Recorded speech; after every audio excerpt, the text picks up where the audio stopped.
నమస్తే, నేను Roja. Welcome to special debate. అభం శుభం తెలియని బాల్యం ఛిద్రమవుతోంది. ఎన్నో స్వప్నాలు, మరెన్నో లక్ష్యాలు సమాధి అవుతున్నాయి. కలలు కల్లలుగా మారుతున్నాయి. అక్కడ యుద్ధం, ఇక్కడ భయం పుట్టిస్తోంది. పశ్చిమాసియా పరిస్థితులు యావత్ ప్రపంచాన్ని కుదిపేస్తున్నాయి. మిసైళ్లు, బాంబుల మోతతో ఇరాన్, ఇజ్రాయెల్ దేశాలు దద్దరిల్లుతున్నాయి. పరస్పరం డ్రోన్లు, మిసైళ్ల వర్షంతో భీకర పరిస్థితులు నెలకొన్నాయి. యుద్ధ జ్వాలల్లో సామాన్యులే సమిధులవుతున్నారు. యుద్ధం తీవ్ర రూపం దాల్చితే పరిస్థితి ఏంటి? భవిష్యత్తులో చమురు సంక్షోభం తప్పదా? గల్ఫ్ వార్తో వరల్డ్ షేక్ అయ్యేనా? భారత మార్కెట్పై యుద్ధ ప్రభావం ఎంత? అసలు యుద్ధంతో ఎవరికి నష్టం, ఎవరికి లాభం? మరిన్ని దేశాలు యుద్ధంలో పాల్గొంటాయా? అణు యుద్ధంపై ఇవాల్టి స్పెషల్ డిబేట్.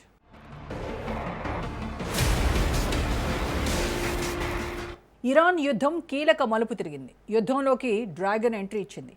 టెహ్రాన్కు మద్దతుగా చైనా నిలిచింది. ఇరాన్ సార్వభౌమాధికారాన్ని కాపాడుతామంటోంది జిన్పింగ్ సర్కార్. ఇక ఇరాన్పై యుద్ధాన్ని తీవ్రతరం చేసేందుకు అమెరికా సిద్ధమవుతోంది.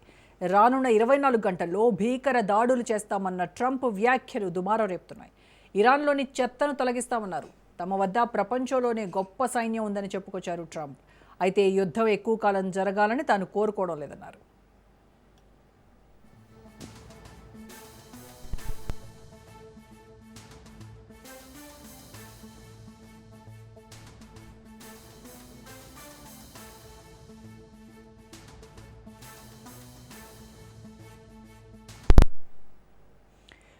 మరోవైపు ప్రపంచ చమురు రవాణాకు జీవనాడి అయిన హోర్మోజ్ జలసంధిలో ఉద్రిక్త పరిస్థితులు నెలకొన్నాయి.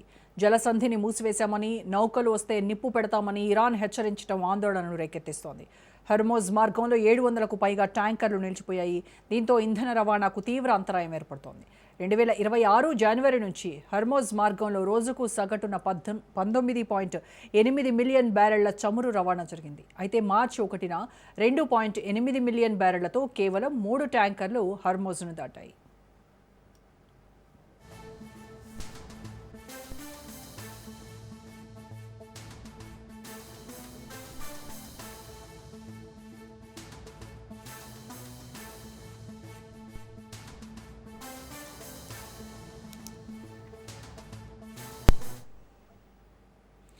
పశ్చిమాసియా యుద్ధ జ్వాలలు నేరుగా భారత ఆర్థిక వ్యవస్థపై ప్రభావం చూపుతున్నాయి.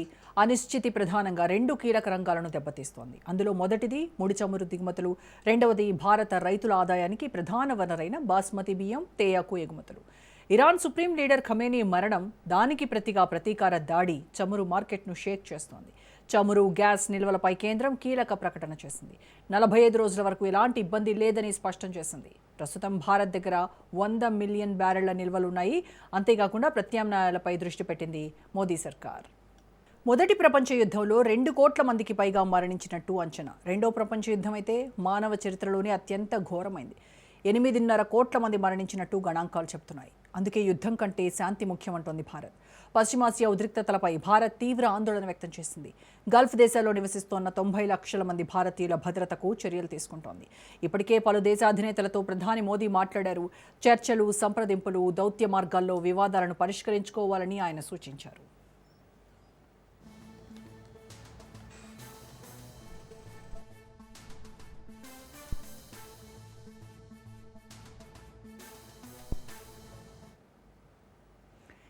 ఇండియాలో రాజకీయ రగడకు తెరపడడం లేదు. ప్రపంచంలో ఏ 2 దేశాల మధ్య యుద్ధం జరిగినా భారత్ శాంతి వైపే నిలుస్తోంది. తటస్థంగా అయినా ఉంటుంది తప్ప ఏ దేశానికి మద్దతు ఇవ్వదు. కానీ ప్రస్తుత యుద్ధంలో ఇజ్రాయెల్ వైపే నిలిచిందన్న వాదనలు వినిపిస్తున్నాయి.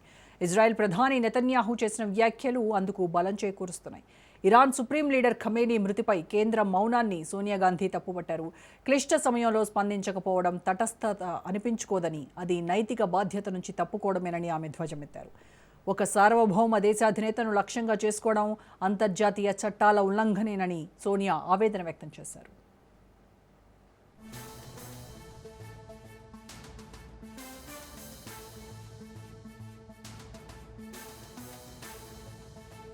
యుద్ధం అంతిమంగా అణుయుద్ధానికి దారితీస్తుందా? అదే జరిగితే ఏమవుతుంది? ప్రపంచం అణుయుద్ధానికి చేరువలో ఉందా? తాజా పరిణామాలు చూస్తే అదే భయం కలుగుతోంది. ఇరాన్, ఇజ్రాయెల్ యుద్ధంతో ప్రపంచం వెన్నులో వణుకు పుడుతోంది. రేపటి రోజుల్లో పరిస్థితులు ఎలా మారతాయో చెప్పలేము. యుద్ధం ఆగకపోతే గల్ఫ్ అగ్గి మరింత రాజుకునే అవకాశం ఉంది. అణ్వాయుధాలతో తీవ్ర నష్టం తప్పదంటున్నారు నిపుణులు. పేలుడు జరిగిన ప్రాంతాల్లోనే కాదు, ఇతర ప్రాంతాల్లో కూడా ఆహారోత్పత్తి, ఆహార సరఫరాపై ప్రతికూల ప్రభావం పడే అవకాశం ఉంది.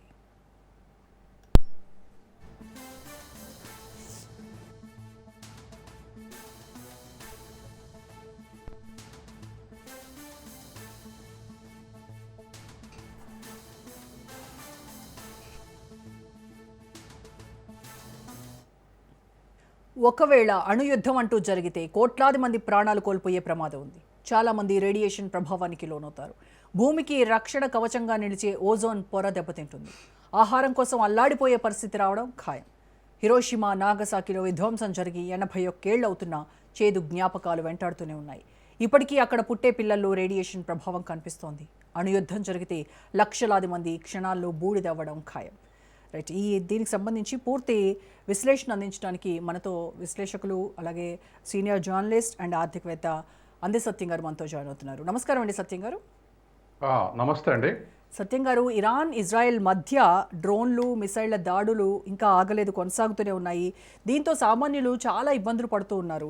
సో ఈ యుద్ధం ఇలాగే కనుక కొనసాగితే పశ్చిమాసియా మొత్తం కూడా వార్ జోన్గా మారేటువంటి రోజులు దగ్గరలోనే ఉన్నాయేమో అనేటువంటి భయం, ఆందోళన కలుగుతూ ఉంది ప్రజల్లో. ఇప్పుడు అమెరికా 2 ఆరోపణలు చేసి దాడి చేసింది. ఒకటి, ఇరాన్ అణుబాంబు తయారు చేస్తుంది, దాన్ని అడ్డుకోవడానికే మేము దాడి చేస్తున్నామని చెప్పింది. నిన్న వల్ల దరిదాపు 3 న్యూక్లియర్ కేంద్రాల మీద దాడి చేసింది, అణు కేంద్రాల మీద దాడి చేస్తే ఇంతవరకు రేడియేషన్ వచ్చేటువంటివి కానీ లేదా అణుబాంబు తయారు చేస్తున్నటువంటి ఆనవాళ్ళు కానీ ఏమీ ఏ దేశానికి లభించలేదు. తర్వాత ఇక్కడున్న అటువంటి పరిశీలకులకు కూడా ఈఏ కూడా, ఇంటర్నేషనల్ ఆటమిక్ ఎనర్జీ ఏజెన్సీ కూడా అటువంటి ఆనవాళ్ళు లేవని ప్రకటించింది. అంటే అమెరికా చేసినటువంటి తప్పుడు ఆరోపణల ఆధారంగా దాడి చేసింది, అణుబాంబు తయారు చేస్తున్నారని. నిర్ణయాలు చేసినటువంటి దాడుల ప్రకారం అటువంటి ఆనవాళ్ళు ఏమి లభించలేదు. ఇది ఒక అంశం. రెండోది, మిజైల్స్ కూడా తయారు చేయొద్దు అన్నప్పుడు ఇరాన్ ఒప్పుకోలేదు. మీ అన్ని దేశాలు ఏవైతే స్వదేశీ ప్రయోజనం కొరకు సార్వభౌమత్వాన్ని కాపాడుకోవటం తయారు చేసుకుంటారో అదే రేంజ్లో తయారు చేసుకుంటున్నాం తప్ప మాకు అణుబాంబు తయారు చేసే ఉద్దేశం లేదు అని చెప్పింది. కాబట్టి ఈ రెండు కూడా ఇవాళ అన్ని దేశాలకు ఆపుకుంది.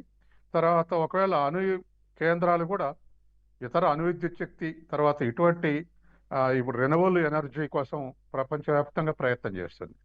2015లో ప్యారిస్ అగ్రిమెంట్ జరిగిన తర్వాత పునరుత్పత్తి ఇంధనం వాడాలనేటువంటిది ఒక లక్ష్యంగా పెట్టుకొని పనిచేస్తున్నారు. అంటే atomic energy, wind energy, solar energy, ఇట్లా హైడ్రో ఎలక్ట్రికల్ పవర్, ఇటువంటి అన్ని బొగ్గుని తగ్గించి మిగతా అన్ని ఓవర్కమ్ కావాలని చెప్పే చేస్తారు. కొన్ని 100% అచీవ్ అయినాయి, బ్రిటన్ కానీ ఫ్రాన్స్ కానీ. కాబట్టి ఇటువంటి పరిస్థితుల్లో మా దేశానికి మేము తయారు చేసుకుంటున్నామన్నారు. ఇప్పుడు దాడి చేసిన తర్వాత ఇంతవరకు ఆనవాళ్ళే కనపడలేదు. కాబట్టి దీని అనుకున్నటువంటి అసలైన ప్రయోజనం ఏమిటి అంటే, ఆయిల్ ఉన్నటువంటి దేశాలన్నింటినీ కూడా తన గ్రిప్పులో పెట్టుకోవటం, వీలైతే ఆ దేశ అధినేతలను చంపేయటం, లేకపోతే ప్రభుత్వాలు మార్చి తన మాటినటువంటి ప్రభుత్వాలని రిప్లేస్ చేయటం. ఇది గత కొంతకాలంగా దీన్ని కొనసాగిస్తూ ఉంది. ఆ కొనసాగింపునే ఇలా ఇరాన్ మీద దాడి చేసింది. ఇక నేను మళ్ళీ రిపీట్ చేయాల్సిన పని లేదు. ఇరాక్ ఎగ్జాంపుల్ ఉంది, లిబియా ఎగ్జాంపుల్ ఉంది, తర్వాత వెనిజులా ఎగ్జాంపుల్ ఉంది, ఆ తర్వాత ఇప్పుడు ఇరాన్ ఒక ఎగ్జాంపుల్, తర్వాత పాకిస్తాన్ కూడా అధికారంకి వచ్చినటువంటి ఇమ్రాన్ దోషపడేసి ఇప్పుడున్నటువంటి వాళ్ళు ఇవాళ జర్దారి కానీ లేకపోతే ప్రధానమంత్రి కానీ, అదేవిధంగా అసలు పాలకుడు మున్నీర్ అనుకోండి, మున్నీర్ ద్వారా పరిపాలిస్తారు. ఇట్లా రిప్లేస్ చేయటం లేదా తనే జోక్యం చేసుకోవటం అనే చేస్తూ ఉన్నది.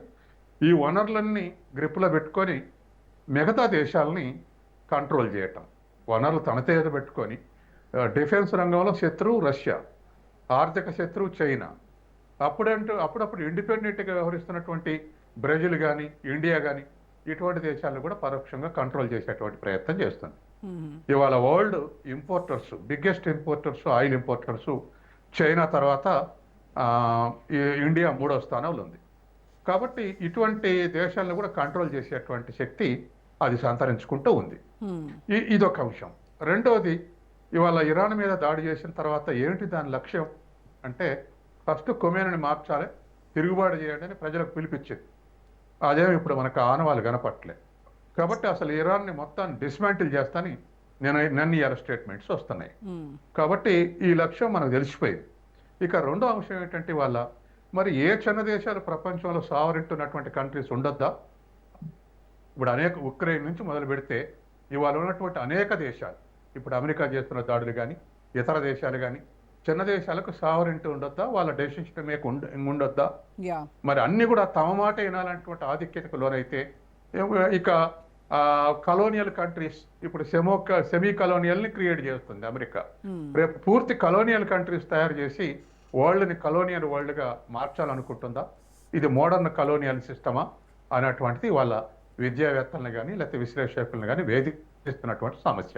కాబట్టి ఇవాళ ఉన్నటువంటి పరిస్థితుల్లో మనకు ఆ లక్ష్యం తెలిసిపోయింది. ఇక మీరు ఇంకొక మాట అన్నారు ఏమిటంటే ఈ హార్ముజు సంధి అని అన్నప్పుడు వరల్డ్లో దరిదాపు 20% ఆయిల్ దాని ద్వారానే దిగుమతులు అవుతున్నాయి. ముఖ్యంగా ఏషియన్ కంట్రీస్కు 30-40% దాని ద్వారా దిగుమతి అవుతున్నది. మన ఇండియాకి అయితే గతంలో 50% ఇంపోర్ట్ చేసుకున్నాం. ఇప్పుడు కూడా 30% యుద్ధం మొదలైన కూడా మొన్నటి వరకు 30% ఇంపోర్ట్ చేసుకున్నాం. ఇప్పుడు మనకు ఒత్తిడి 4 రకాల ఒత్తిళ్లు కొనసాగుతూ ఉన్నాయి. ఒకటి, రష్యా నుంచి తగ్గించకపోతే టారిఫ్ వేస్తానంటే పూర్తి కనిష్ట స్థాయి తగ్గించుకున్నాం. రెండవది, గతంలో ఇరాన్ నుంచి తీసుకోవడానికి వీలు లేదంటే ఇరాన్ నుంచి నిషేధం విధించండు, మనం అసలు దిగుమతి చేసుకోవట్లేదు. మూడవది, అమెరికన్ కంపెనీస్ ఉత్పత్తి చేస్తున్నటువంటి ఈ మధ్య ఉన్నటువంటి మధురను ఎత్తుకున్నటువంటి దేశం నుంచి మనం దిగుమతి చేసుకోవాలంటే ఇంకా ఒప్పందాలు కుదరలేదు. కాబట్టి ఇప్పుడున్నటువంటి పరిస్థితుల్లో గల్ఫ్ నుంచే మనం దిగుమతి చేసుకుంటున్నాం.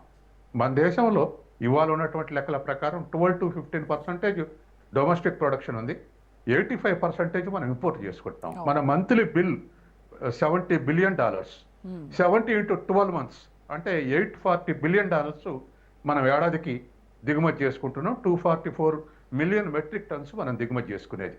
కాబట్టి ఇవాళ ప్రభుత్వం ప్రకటించినట్టు 45 రోజులు సరిపోయినా ఇది ఖచ్చితంగా వరల్డ్ వైడ్గా ఇది ప్రైస్ స్పైరల్కు కారణం అవుతుంది. మనతో డిబేట్లో ఇప్పుడే జాయిన్ అయ్యారు ప్రొఫెసర్ గాలి వినోద్ గారు, విశ్లేషకులు. నమస్కారం అండి వినోద్ గారు. నమస్తే అమ్మా. వినోద్ గారు, ఇరాన్ ఇజ్రాయెల్ మధ్య దాడులు ఇప్పట్లో ఆగేలాగా కనిపించట్లేదు. మొత్తం ఓవరాల్గా చూస్తే ఇది పశ్చిమ ఆసియా మొత్తం కూడా ఒక వార్ జోన్గా మారేటువంటి అవకాశాలు ఎక్కువగా ఉన్నాయని విశ్లేషకులు చెప్తున్నారు.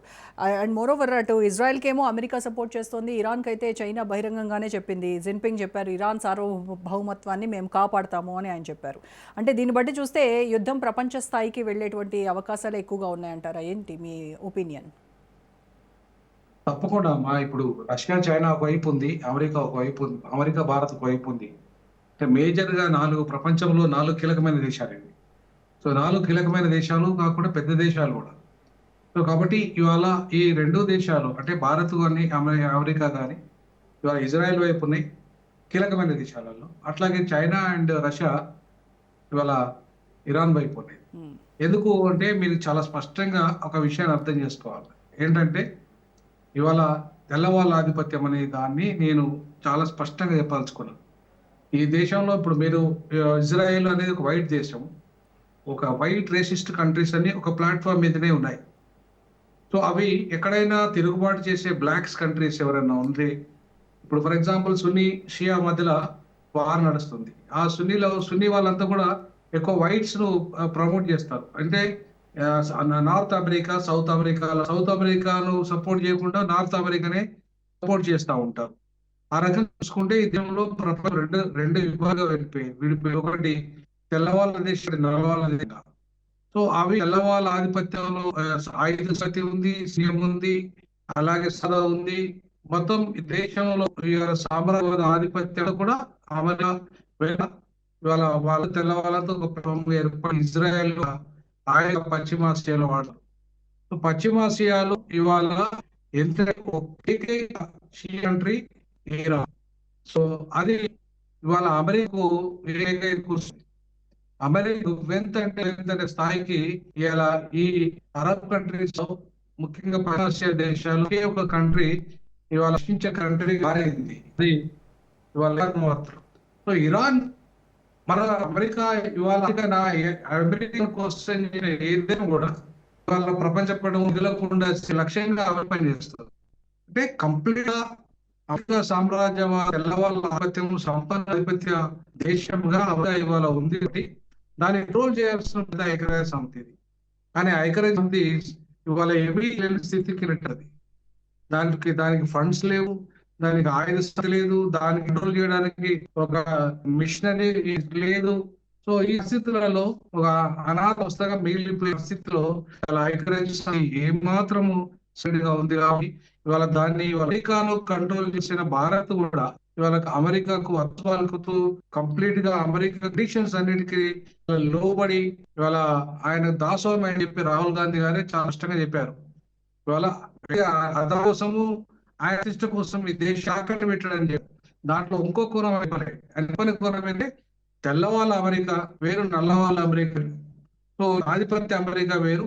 ఇవాళ ఈ ఆధిపత్య అమెరికా వాళ్ళ ఆధిపత్య ఉత్తర భారతదేశం కూడా అదే కోణం నుండి పనిచేస్తున్నారు కాబట్టి ఇవాళ ఇజ్రాయెల్, అమెరికా, ఉత్తర భారతదేశం వాళ్ళు కూడా ఇవాళ లేదంటే షా సునీల మధ్య ఇక్కడ భారతదేశంకి వచ్చేసరికి వివిధ వర్గాల మధ్య ప్రపంచ పాలించే దమనగిరి ఇవాళ అమెరికా కొనసాగిస్తున్న కారణంగా ఇవాళ ప్రపంచంలో ఆయుధపతి కలిగి తర్వాత అన్ని ఏదైతే అభివృద్ధి చెందిన దేశాలు ఒక ప్లాట్ఫామ్ ఉండి అణిచివేస్తున్న చరిత్ర అది. సో నేను కావచ్చు నియంత కాని దేశం అరబ్ ప్రజాస్వామ్య దేశం ఉన్నాయి. మరి నియంత ఎదురిస్తున్నా అంటే మిగతా దేశాలు కదా. ఇలా ప్రజాస్వామ్యం మీద నియంత్రణ దేశాలు లేరా? మోడీ ఇలా నియంత్రణగా పనిచేయదా? అట్లా చాలా ప్రజాస్వామ్యాలు కూడా నియంత్రణ రూపంలోనే ఉండాలి. చైనా నియంత్రితే కాదా? మరి చైనా మీద ఎందుకు యుద్ధం ప్రకటించాడు అమెరికా? అంటే రష్యా నియంతృత్వ దేశం కాదా? ఖచ్చితంగా ఈ దేశాలన్నీ కూడా నియంతృత్వం వైపే ఉన్నాయి, ప్రజాస్వామ్యాన్ని కుప్పే ప్రయత్నంలో ఉన్నాయి, ఆధిపత్య దేశంగా ఉన్నాయి. కాబట్టి ఇవాళ చైనా అండ్ రష్యా కనుక సముద్ర స్థాయిలో కనుక ముందగలిగి ఇరాన్ కు ముందుగా ప్రపంచంలో మూడో కూడా ఇంకా వాళ్ళు చేయగలిగితే ఖచ్చితంగా ఇది ప్రపంచ యుద్ధంగా మారే అవకాశం ఉంది. ఇది మూడో ప్రపంచ యుద్ధంగా మారే అవకాశం. సో ఏం జరుగుతుందో మనం 2 రోజులలో వేయచ్చు. రైట్ అండి. సత్యం గారు, ప్రధాని మోదీ పలు దేశాల అధినేతలతో ఇప్పటికే ఆయన మాట్లాడారు, చర్చల ద్వారా పరిష్కరించుకోవాలి అని కోరానని చెప్తున్నారు. శాంతి ప్రయత్నాలు చేస్తేనే ఈ టైంలో బెటర్ అని చెప్పి కూడా ఆయన సూచించడం జరిగింది. అయితే భారత్ ఎప్పుడూ కూడా తటస్థంగా ఉండేటువంటి భారతదేశం ఈసారి కంప్లీట్గా ఒక స్టాండ్ తీసుకుంది. దీనివల్ల భారతదేశానికి లాభం అంటారా, నష్టం అంటారా? భారతదేశం తటస్థంగా ఎప్పుడు లేదండి, అది ప్రచారం చేస్తున్నారు. ఎందుకంటే ఆ పాలస్తీనా కోసం, ఆ పాలస్తీనా ప్రజల కోసం 60 ఏళ్ళు పాటుపడింది. వర్ధమాన దేశాలు దరిదాపు నాన్ అండ్ కలిసి ఒక 130 దేశాలకు నాయకత్వం వహించింది. యాసార్ అరఫత్తో కలిసి ఇందిరాగాంధీ అయినా, నెహ్రూ అయినా, ఆ తర్వాత వాజ్పేయి అయినా, మొన్నటి వరకు కూడా ఈ అలీన దేశాలకు స్టాండ్గా నిలబడింది, నాయకుడిగా నిలబడింది. తర్వాత పాలస్తీనా మీద చేసే దాడుల్ని అవుట్ రైట్గా రిజెక్ట్ చేసింది. అటువంటి పాత్ర భారతదేశం ఒక 60 ఏళ్ళు పాత్ర నిర్వహించింది. కాబట్టి ఇప్పుడున్నటువంటి స్టాండ్ తీసుకోవటం అనేది గత 60 ఏళ్ళుగా లేదు. తర్వాత రెండోది, మనం సాధారణంగా ఎక్కడైనా బలమైన దేశాలు ఎక్కడైనా అన్యాయం చేస్తే బలమైన దేశాల పక్కన స్టేట్మెంట్ ఇచ్చినా చాలు. ఇప్పుడు ఇవాళ ఇరాన్తో పక్కన వచ్చి మిజైల్స్ ప్రయోగించాల్సిన పని లేదు. రష్యా కానీ, చైనా కానీ, ఇతర దేశాలు ఏవి కూడా భారతదేశం కానీ ఇలా దాడి చేయటం తప్పు. ఒకటి, ఇరాన్లో మార్పులు చేయడానికి అమెరికాలో ప్రదర్శనలు చేస్తే ట్రంప్ దేశం నుంచి బయటకు పంపేస్తుండే కదా. సోషల్ పోస్ట్ పెట్టినా, లేదా సోషల్ మీడియాలో పోస్ట్ పెట్టినా, లేదా యూనివర్సిటీలో ఇది తప్పు అంటే కూడా రెస్ట్రిక్ట్ చేస్తుండు. అదే పరిస్థితి ప్రపంచవ్యాప్తంగా ఉంది. కాబట్టి ఇవాళ ఇరాన్లో 79లో ఖొమేనీ ఆధ్వర్యంలో ఎంటబడితే షా పరిగెత్తాడు, దేశం వదిలిపెట్టిపోయాడు. ఇప్పుడు రేపు ఖొమేనీకి వ్యతిరేకంగా కూడా ప్రజలు తిరుగుబాటు చేస్తే ఖొమేనీ కూడా వదులుకోవాల్సి వస్తుంది. అది ఆ దేశ ప్రజలు నిర్ణయించుకోవాలి తప్ప నేను మిజైల్స్ పెట్టి చంపేస్తా, మీరు తిరుగుబాటు చేయండి అని పిలిపిస్తున్నారు. ఒక సావరెన్ కంట్రీ మీద అట్లా పిలిపించే హక్కు లేదు. అది అంతర్జాతీయ న్యాయ సూత్రాలకు విరుద్ధం. రెండోది, ఇవాళ ఉన్నటువంటి పరిస్థితుల్లో ఆ మొత్తం ఆయిల్ కంట్రీస్ని చేతులు పెట్టుకోవటంలో అడ్డం ఉన్నటువంటిది ఇరాన్. దాన్ని డిస్ట్రక్ట్ చేస్తే ఇవాళ మొత్తం కూడా తన దేశంలో పోతుంది అనేటువంటి ఉద్దేశంతో ఈ దాడి కొనసాగుతుంది. ఇక మన వైఖరి అన్నప్పుడు, మన వైఖరి ఖచ్చితంగా మనలాంటి దేశాలను ఆదుకునే విధంగా ఉండాలి, కానీ భిన్నమైనటువంటి వైఖరి ఉంది. ఎందుకంటే ఇప్పుడు అమెరికా కానీ, ఇజ్రాయెల్ కానీ నేకెడ్ ఇంపీరియలిస్ట్ పాలసీస్ అమలు చేస్తున్నాయి. అంటే దాడులు చేయటమే తప్ప కనీసం చర్చలు కూడా లేవు. మొన్న చర్చలు జరుపుతూ గురువారం నాడు జెనీవాలో చర్చలు జరుగుతున్నాయి అమెరికాకు ఇరాన్కు మధ్య. వాళ్ళే ఆహ్వానించారు. గురువారం నుంచి ఆదివారం చర్చలు కంటిన్యూ అవుతున్నాయి. కంటిన్యూ అటువంటి కౌన్లనే దాడి చేశారు ఇరాన్ మీద. చర్చలు జరుగుతున్నప్పుడు దాడి చేయటం అనేది మరింత అన్డెమోక్రటిక్ కదా. కాబట్టి ఇటువంటి విషయాల్లో ఏదేమైనా ఇవాళ మీరు ఎన్ని దేశాల ఎగ్జాంపుల్స్ చూసినా ఇది యూనిపోలార్ వైపు ఇది ప్రయాణించేటువంటి పరిస్థితి కనపడుతుంది. దాన్ని అడ్డుకోవటానికి ఈ వర్ధమాన కేవలం రష్యా వచ్చి యుద్ధం చేయాలా, చైనా వచ్చి యుద్ధం చేయాలని కోరుకోవటం కరెక్ట్ కాదు. రైట్ రైట్ వినోద్ గారు, ఇరాన్ సుప్రీం లీడర్ ఖమేనీ మరణం తర్వాత కేంద్రము తటస్థంగా ఉంది, అంటే మౌనంగా ఉంది. మౌనంగా ఉండడాన్ని సోనియా గాంధీ విమర్శిస్తూ ఇలా ఉండడం తటస్థం అనిపించుకోదు, నైతిక బాధ్యతల నుంచి తప్పుకోవడమే అని చెప్పేసి ఆవిడ విమర్శించారు. అంటే ఇది నిజంగా వ్యూహాత్మక మౌనం అనుకోవాలా, లేకపోతే దీన్ని ఎలా చూడాలి అని అంటారు? మౌనం వాళ్ళని స్ట్రెంథన్ చేస్తుంది, అమెరికాని ఇజ్రాయెల్ చేసే దాడిని స్ట్రెంథన్ చేస్తుంది మౌనం ఉంటే. కాబట్టి నిరసించడమైనా చేయాలి. ఓకే రైట్ వినోద్ గారు, ఇప్పుడు ఒక్క మాట, మనం భ్రమపడ్డాం, గత 10 ఏళ్లుగా భ్రమపడ్డాం. ఏం భ్రమపడ్డాం? మనకి ఇంకెవడ అవసరం లేదు, అమెరికా మనకు సపోర్ట్ ఉంది అనుకున్నాం. కానీ మొన్న పాకిస్తాన్ తోటి వచ్చిన వైరుధ్యంలో, ఘర్షణలో పాకిస్తాన్ వైపే నిలబడింది. ఆ తర్వాత మొన్న ఈ వైరుధ్యంలో వాళ్ళు పాకిస్తాన్ డిఫెన్స్ నిలబడితే ఎమ్మటి రంగంలో దిగి యుద్ధాన్ని ఆపించగలిగింది. ఇటువంటి తర్వాత ఇవాళ టారిఫ్లు మన జోలికే రాదని మనం భ్రమల్లో ఉన్నాం. రైట్ ప్రపంచంలో అన్ని దేశాల కన్నా మనం ఎన్ని అగ్రెసివ్ బిహేవ్ చేస్తే అప్పుడు లబో దిబో అని మొత్తుకున్నాం. రైట్ వినోద్ గారు, మీ ఒపీనియన్ ఏంటండి దీనిపైన? ఇప్పుడు ఒక దేశం యొక్క నైతిక బాధ్యత అనేది మన ఫారెన్ పాలసీ మీద ఆధారపడుతుంది. మన ఫారెన్ పాలసీలో ఇవాళ మన నుండి కూడా పాలస్తీనాకు అనుకూలంగానే ఉంది. మోడీ గారు 80 వరకు మోడీ గారు ఎప్పుడైతే అధికారాన్ని చేపట్టారో విధానపరమైన నిర్ణయాలు మార్చుకున్నారు. అలీన విధానం విషయంలో కావచ్చు, అలాగే ఇప్పుడు మన వాజ్పేయి గారు ఇదే బీజేపీ పాలస్తీనాకు కరాఖండిగా వాళ్ళ మేము అనుకూలమే అని చెప్పింది వాజ్పేయి ప్రభుత్వం. వినోద్ గారు, మనకి టైం లేదు, కారణం ఏంటి క్లుప్తంగా కన్క్లూడ్ చేయండి. మనకి టైం లేదు, కాస్త క్లుప్తంగా కన్క్లూడ్ చేయండి. మోడీ గారు ఇవాళ వారు మొత్తం నెక్స్ట్ మళ్ళీ తను అధికారంలో ఇక్కడికి రావడానికి అదానికి అనుకూలంగా అయ్యాలి. అదాని మీద అమెరికా దగ్గర సీక్రెట్స్ అన్ని దాగి ఉన్నాయనే విషయాన్ని రాహుల్ గాంధీ గారు చెప్తున్నారు. అలాగే మోడీ గారి సీక్రెట్స్ ఈవెన్ ఎప్స్టీన్ ఫైల్స్ లో కూడా దాగి ఉన్నది అనేది ఇవాళ మనకు చర్చ జరుగుతుంది. సో ఈ క్రమంలో ఇవాళ అనివార్యంగా లక్షల కోట్ల రూపాయలు ఇవాళ దిగుమతి చేసుకుంటున్నాం మనం. అమెరికా ఎన్ని సుంకాలు విధించినా ఏం పెట్టినా కూడా. సో అమెరికాను కాదని చెప్పి మోడీ గారు ఒక అడుగు కూడా వేసే పరిస్థితి లేదు. కాబట్టి ఆయన సైలెంట్ ఉన్నాడు. కానీ ఇది నైతికత అనిపించుకోదు. ఖచ్చితంగా ఒక దేశం యొక్క సార్వభౌమాధికారాన్ని ఇంకో దేశం ఇలా కొల్లగొట్టినప్పుడు ఆ నాయకుని చంపే అధికారం అమెరికాకు లేదనే విషయాన్ని చెప్పడం, కనుక నోరిప్పి చెప్పే ధైర్యం కూడా మోడీ గారికి లేదంటే మరి ఆయన ప్రపంచ నాయకుడు ఎట్లా అవుతాడనేది ఇలా పెద్ద క్వశ్చన్ మార్క్ గా ఉంది ఈ దేశంలో. Right thank you so much Vinod గారు, సత్యం గారు. ఇది వాళ్ళ special debate. Stay tune to Raj news.